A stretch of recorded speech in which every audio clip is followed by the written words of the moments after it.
Pour le groupe UDI indépendant, je dirais, à l'instar de ce que vient d'indiquer Mme Untermaier, que nous sommes tous, et j'imagine sur tous les bancs, posés la même question, cette question délicate de savoir où et quand devait continuer ou cesser la liberté d'expression. C'est un questionnement légitime.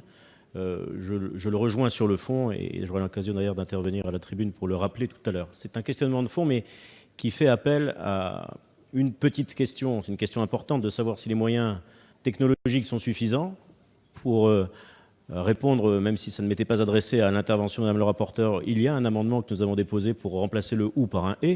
Je ne sais pas si cet amendement sera adopté, mais ça donne au moins le sentiment que ces opérateurs en ligne devront aussi s'assurer de toutes les garanties pour permettre que ces retraits nécessaires le soient dans les meilleures conditions possibles. Mais plus fondamentalement, ce que notre collègue évoque, c'est la potentialité, le risque d'une censure excessive.